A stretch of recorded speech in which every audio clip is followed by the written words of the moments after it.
Ya, Cawadu, biasa panggil Cawadu. Lebih akrab ya? Iya. Berarti ada kitab, Pak. Iya. Habis ngaji ya, Pak? Iya. Iya. Ya, tiap malam sini, Pak. Tiap malam selama Ramadan memang ada tadarus, tadabbur, tafakur. Tiap malam ngaji ya, Pak ya? Iya. Yang lain udah tidur ya, Pak? Sini Ya, masih ngaji. Yang tidur ya enggak, Pak. Mungkin dia tadarus di rumah. Ini kitab apa ya, Pak?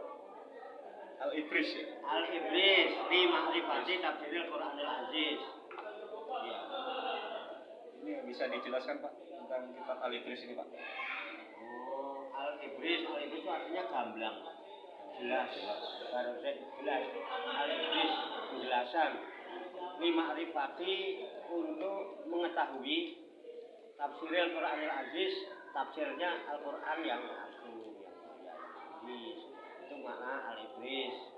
Al-Ibris itu disusun oleh Al-Mukarram Romo Kiai Haji Bisri Mustafa. Romo Kiai Bisri Mustafa itu ayahandanya Gusmus Mustafa Bisri. Nah, termasuk Kiai Khalil Bisri itu putranya. Yang putranya Khalil Bisri dengan dari Menteri Agama ya. Nah, itu penyusunnya Al-Ibris. Haji Bisri Mustafa. Jadi mbahnya Menteri Agama itu. Jadi kalau Yakut Khalil itu Menteri Agama, Kiai Haji Bisri Mustafa itu mbahnya Menteri Agama. Kira-kira begitu. Ya. Yakut ya termasuk ya emang ya kiai dengan kiai itu kan. Ya. Bahasa Jawa ya, Pak ya? Itu huruf pegon, Pak. Pegon Jawa. Ya, pegon Jawa itu untuk makna gantung. Makna gantungnya itu juga pegon Jawa. Kemudian yang di pinggirnya itu sarah. Sarah itu penjabarannya. Termasuk ada asbab nuzulnya itu di pinggirnya. Itu sudah rangkuman dari satu tafsir Jalalain, tafsir Khazin dan tafsir Baidawi. Itu digabung menjadi satu di Al-Ibris. Jadi kalau kita ngaji Al-Ibris itu otomatis ngaji 4 kitab, Pak. Di Al-Ibris, Jalalain, tafsir Khazin sama tafsir Baidawi. Asik kan? Jakarta mungkin sekali duduk ya. Jakarta mungkin jarang kali. Ya jarang, aku perasaan denger ya kayaknya cuma di Padepokan. belum banyak lah ya, mungkin ada kita nggak tahu ya. Kita nggak. Tapi kalau di kampung kita cuma ada di kita kan. Kalau di kampung kita ini kan baru kita yang ngaji. Kalau daerah Susukan kayaknya baru di sini aja. Di sini aja ya? Iya, kira-kira gitu. Karena belum pernah dengar di tempat lain. Apa lagi yang mau nanya? Silakan. Boleh. Kita kan ikut melek juga ya. Ya boleh, nggak apa-apa. Menyambungkan ini, Pak. Ini kenapa tulisan Arab tapi berbahasa Jawa, Pak? Ya. Tulisan Arab tapi bahasa Jawa, bahasa itu. Kenapa? Ya kalau huruf itu buat tulis bahasa Arab kan boleh. Kita punya bahasa huruf Latin misalnya. Ya kan? Kan dipakai nulis bahasa Inggris boleh, dipakai nulis bahasa Arab boleh. Kenapa kalau tulisan Arab nggak boleh untuk Jawa? Ya boleh, nggak apa-apa. Kenapa masalahnya? Mungkin ada sejarahnya apa? Bagaimana kenapa ditulis? Mungkin ada sejarah dulunya bagaimana sehingga ditulis Arab itu bahasa Jawa gitu, Pak? Apa tuh kira-kira sejarahnya bagaimana, Pak? Sejarahnya. Loh, kalau zaman dulu itu kan ulama-ulama kita kalau bikin surat, bikin apa ya pakai tulisan Arab lah. Tulisan Arab ya, kalau orang Jawa ya pakai bahasanya bahasa Jawa tapi tulisannya pakai bahasa Arab. Ditambah memang kondisi zaman ya, kondisi pada waktu itu kan kita masih dijajah sama Belanda. Ya, Belanda itu paling tidak suka orang mempelajari Al-Quran. Sehingga orang ngaji dulu nggak bebas, bahkan orang khotbah aja itu teksnya diawasi. Jadi disitulah ya kemudian terinspirasi. Jadi, kalau begini terus nih, umat Islam kapan mau mengerti Al-Quran? Walaupun sekarang juga udah bebas, banyak orang Islam yang nggak ngaji Al-Quran kalau nggak ngaji. Nah, tapi ulama kita juga berpikir jauh-jauh hari. Sebelum sebelum Alibris itu sudah ada. Sebelum Alibris itu sudah ada tafsir pegon bahasa Jawa yang disusun oleh Al-Mukarram Kiai Haji Muhammad Soleh bin Umar Darat As-Samaroni yang terkenal dengan julukannya Mbah Soleh Darat. Mbah Soleh Darat itu yang pertama kali membuat tafsir Al-Quran huruf pegon itu huruf Arab bahasa Jawa. Hurufnya pegon. Itu juga atas permintaan murid. Muridnya Mbah Soleh Darat itu punya murid jadi ulama-ulama besar di Indonesia. Jadi guru besar ulama besar Indonesia itu Mbah Soleh Darat. Jadi Mbah Soleh Darat itu diantaranya muridnya Hadratus Syekh Kiai Haji Hasyim Asy'ari. Itu beliau muridnya Mbah Soleh Darat yang menjadi pendiri Nahdlatul Ulama. Kemudian ada Kiai Muhammad Darwis yang kemudian namanya diganti menjadi Kiai Haji Ahmad Dahlan. Itu pendiri Muhammadiyah. Jadi satu guru pendiri NU sama pendiri Muhammadiyah itu. Sama-sama berguru dengan Mbah Soleh Darat. Makanya walaupun berbeda tetap akur-akur aja. Ya, tidak kayak yang lain. Itu. Kemudian Kiai Haji Bisri Samsuri. Kemudian tokoh nasional ya, pahlawan wanita pertama Raden Ajeng Kartini. Nah, Raden Ajeng Kartini yang pernah mengusulkan untuk membuat terjemahan Al-Quran. Kenapa Al-Quran itu tidak diterjemahkan supaya bisa dipahami? Sedangkan waktu itu Belanda membuat undang-undang tidak boleh menerjemahkan Al-Quran. Zaman itu akhirnya diakali. Ya, Mbah Soleh Darat juga bikin terjemahan Al-Quran pakai huruf Arab. Huruf Arab, tapi bahasa Jawa. Tujuannya apa? Untuk ngelabuin Belanda. Untuk ngelabuin Belanda. Orang Belanda itu tahunya kalau tulisan Arab Al-Quran, dia nggak tahu kalau di Arab sana koran juga, majalah juga tulisannya pakai huruf Arab. Padahal huruf Arab sadaqallahu al-azim kadang-kadang kalau yang nggak ngerti, padahal belum tentu Al-Quran ya kan? Itu untuk melabui. Akhirnya Mbah Soleh Darat mencetak Al-Quran itu terjemah bahasa Jawa dengan huruf pegon. Jadi Belanda tak tahu kalau itu terjemahan Arab. Kalau Arab itu dianggapnya Quran aja. Nah, ketika Raden Ajeng Kartini menikah dengan Bupati Rembang, nah tafsir itu kitab terjemahan Quran dihadiahkan kepada Raden Ajeng Kartini setelah mempelajari ketika sampai ayat pada liyukhrijal ladzina amanu wa amilu sholihati minadz zulumati ilan nur. Lalu Raden Ajeng Kartini terinspirasi dari ayat itu, beliau menulis satu buku. Bukunya dikasih judul Habis Gelap Terbitlah Terang. Dan setelah itu baru mulai nanti Mbak Bisri Mustafa bikin Alibris. Kemudian adiknya Mbak Bisri Mustafa yang di Bamilan itu Yai Misbah Mustafa. Yai Misbah Mustafa juga membuat terjemahan Al-Quran, tafsir Al-Quran namanya Al-Iqlil, beberapa jilid itu. Kemudian ada lagi Tajul Muslim, itu adiknya Yai Bisri Mustafa. Itu latar belakangnya kenapa kok ada Al-Quran huruf pegon dan tulisannya Jawa. Dan bahkan kitab-kitab, banyak kitab-kitab yang mengikuti. Kiai-kiai kita mengikuti etbah para ulama itu. Kemudian membuat kitab juga dimaknai huruf gandul namanya. Ya itu makna gantung. Pakai huruf pegon Arab tapi bahasa Jawa, bahkan di Jawa Barat ngajinya pakai Jawa. Di Jawa Barat ngaji pakai Jawa. Pakai Jawa ngaji.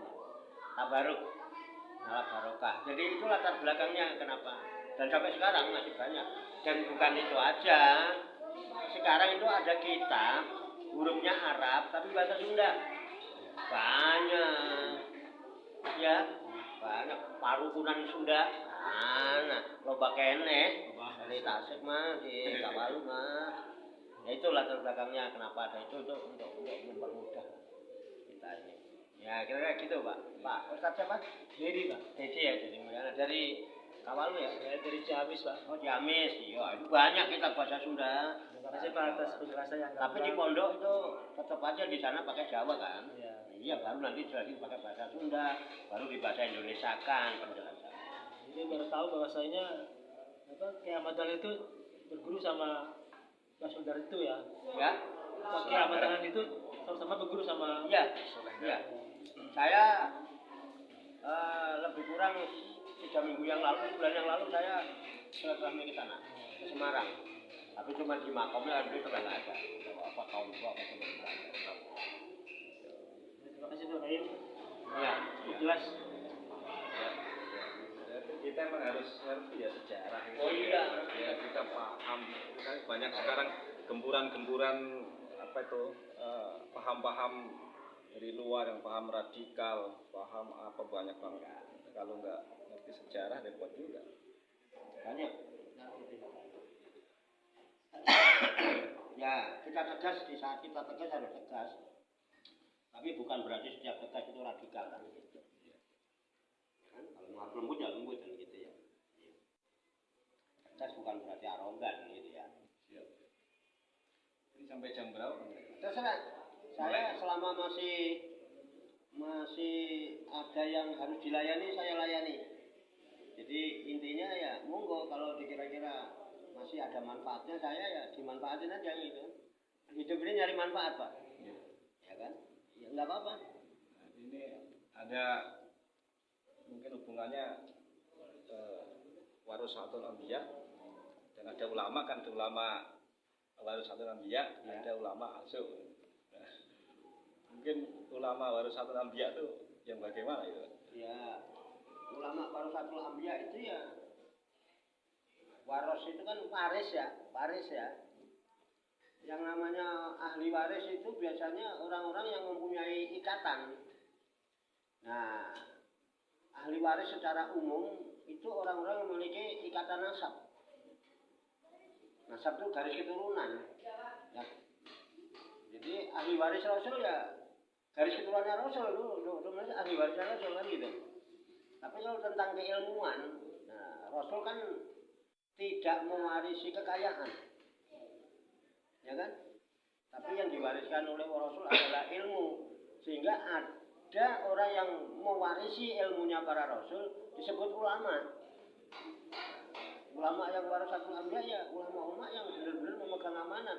Karena dia yang membawa warisan dari Rasul tentang ilmu ya. Yang bersumber dari Al-Quran ilmunya. Dari hadis Nabi. Tuh. Termasuk Cak Warto ya? Ya, saya enggak lah. Kalau saya jauh lah. Saya ini mohon maaf aja kalau Cak Warto itu dudu apa-apa lan dudu sapa-sapa.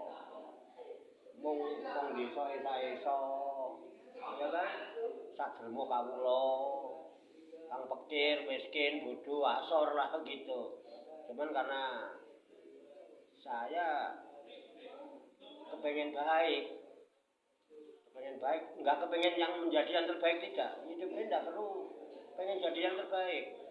Yang terpenting sejauh mana kita kepengen jadi baik. Kalau saya pengen jadi baik kan saya harus contoh yang baik. Sedangkan contoh yang paling baik itu yang dikirimkan oleh Allah adalah Rasulullah. Kan ayatnya jenengan apalah itu lakot apa tuh? Juga awal ya Pak? Lakot kana lakum fi Rasulillah uswatun hasanah. Sungguh ada pada diri Rasulullah itu uswah hasanah ya, suri teladan. Contoh yang harus ditiru, yang banyak kebaikan yang harus ditiru. Nah, saya cuman baru pengen berusaha belajar gitu Pak.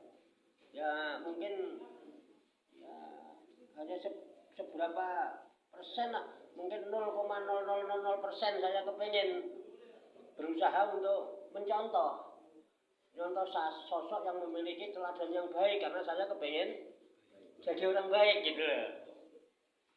Enggak kepengen jadi yang terbaik, saya berusaha kepengen jadi itu jadi ya wallahu alam itu enggak jauh kalau dibilang ulama gitu ya.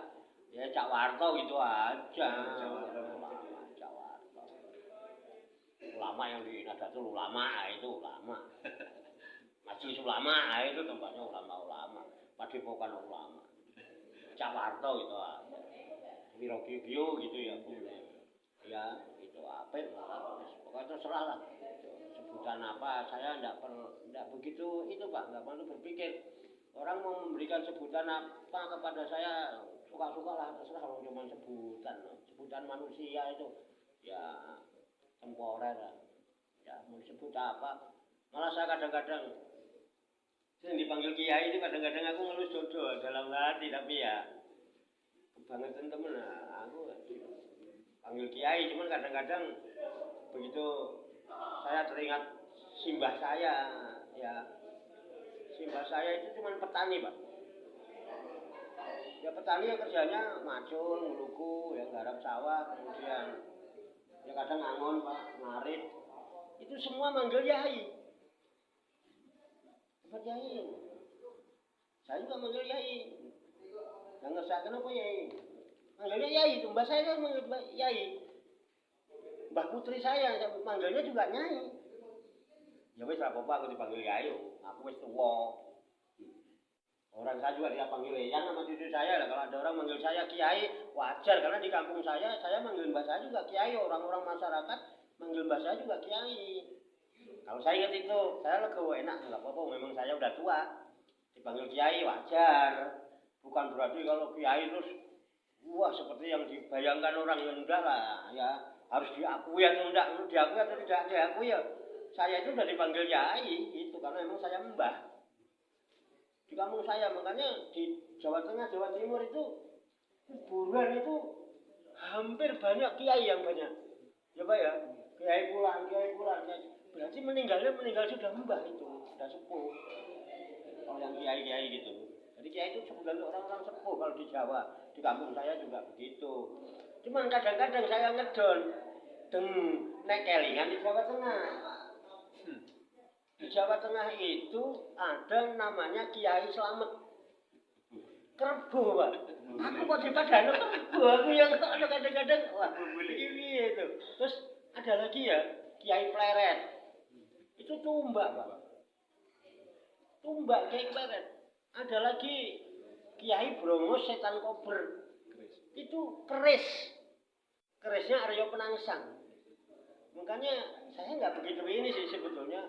Mau disebut kiai kayak mau disebut cak kayak disebut kang kayak disebut mas disebut apalah itu enggak urusan saya ini sebutan manusia aja kok dipikir-pikirin amat yang penting ya nggak perlu amat terkenal di dunia ini nggak perlu lah yang pantas terkenal itu Allah itu yang pantas terkenal itu Allah karena jelas lah ya ciptaannya banyak itu kira-kira begitu sebetulnya ya itu ya nggak begitu pengaruh saya Pak terserah orang anggap saya apa biasa aja. Saya juga cuma tukang las pekerjaan saya. Jadi saya ngaji ini bukan pekerjaan saya, bukan profesi saya ngaji ini. Ya ngaji itu saya hanya dengan ngaji saya bisa mungkin sedikit demi sedikit saya punya pedoman pegangan untuk bisa memperbaiki diri lah. Jadi walaupun baru 0,000 sekian persen itulah.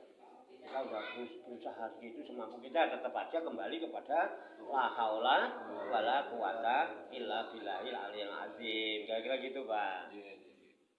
Terus para nabi harus satu nabi itu halaqahnya juga begini. Ya begini ini namanya halaqah zikir, halaqah namanya. Zaman Rasul gini ini namanya halaqah, hilakun zikri. Hilakun zikri itu halaqah zikir, halaqah itu di mana ada satu tempat. Di tempat itu ada ngumpul duduknya ngeriung begini nih. Duduk ngeriung, kemudian di situ digunakan untuk berzikir kepada Allah. Kemudian digunakan untuk tafakuran, mutolaah, diskusi tentang ayat-ayat Allah. Ini namanya hilakul zikri, zaman Nabi namanya halaqah zikir. Nah, halaqah zikir ini yang disebut Rasul adalah Riyadul Jannah. Taman surga. Salah satu taman di antara taman-taman surga itu hilakul zikri kata Nabi. Halaqah zikir. Ini dulu Rasulullah begini. Ramadannya harusnya diisi seperti ini. Iya, artinya sebelum kita masuk surga ya kita main-main di taman-taman surga dulu supaya nanti masuk surga nggak norak. Kalau masuk surga norak aku mau nggak enak banget, Pak. Kita udah biasa di taman surga ya kan. Nah, jadi mungkin menurut pandangan orang-orang lewat ngapain itu Cak Warto sama teman-teman mau-maunya di padepokan cuma ngopi rokokan kongko-kongko doang. Ya nggak apa-apa, itu kan pandangan orang kan, kita nggak perlu itu. Tapi menurut pandangan Allah, pandangan Rasulullah itu Riyadul Jannah. Taman surga ini. Kan ada sahabatnya yang itu, sudah sahabatku, nanti kalau kamu kemana-mana melewati Riyadul Jannah, taman surga, singgahlah sejenak.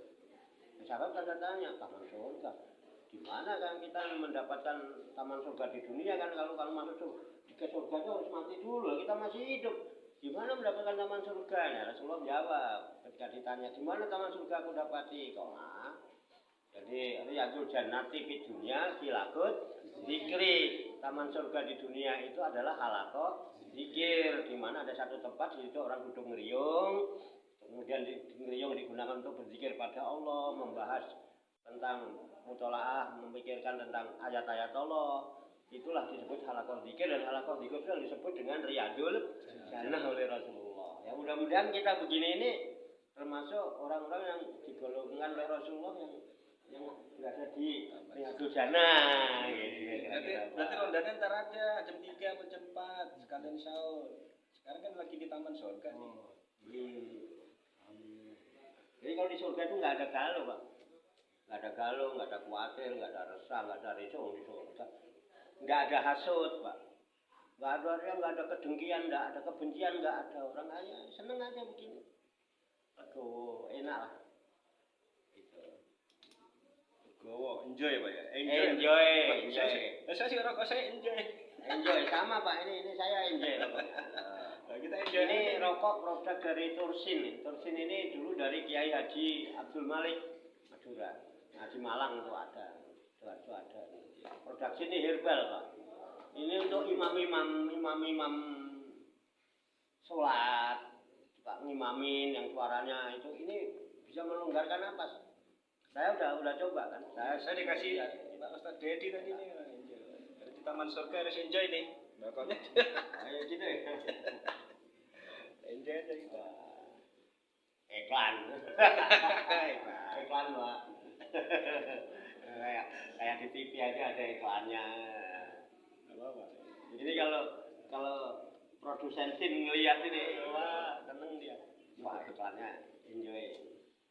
Jadi kan jadi Ya, hidupnya harus enjoy Pak. betah melek ya rokoknya. Enjoy itu mutmainah.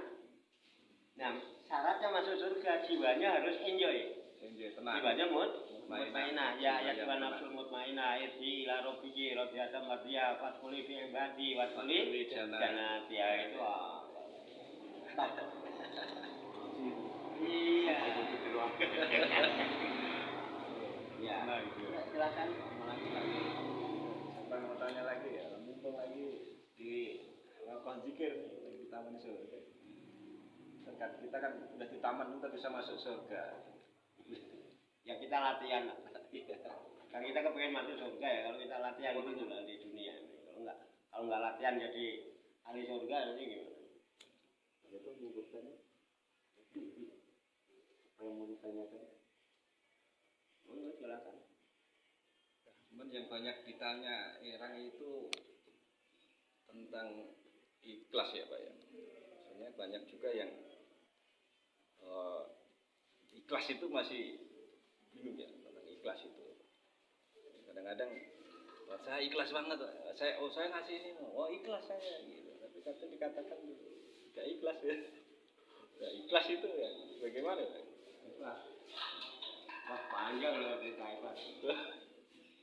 Ikhlasnya panjang. Ikhlas itu mudah diucapkan, tapi juga sulit untuk menjadi paham, apalagi mempraktekkan gitu. Paham tentang ikhlas saja sulit Pak, apalagi praktekin tentang ikhlas. Jangankan manusia model-model kita ya. sahabat Nabi itu pernah bertanya sama Rasul. Bahkan tabiin. Syekh Hasan Al-Basri itu tabiin. Beliau hidup tidak berjumpa Rasul tapi berjumpa sahabat. Itu tabiin. Kalau sahabat hidup dan berjumpa Rasulullah. Nah ini tabiin. Syekh Hasan Al-Basri itu pernah bertanya sama gurunya.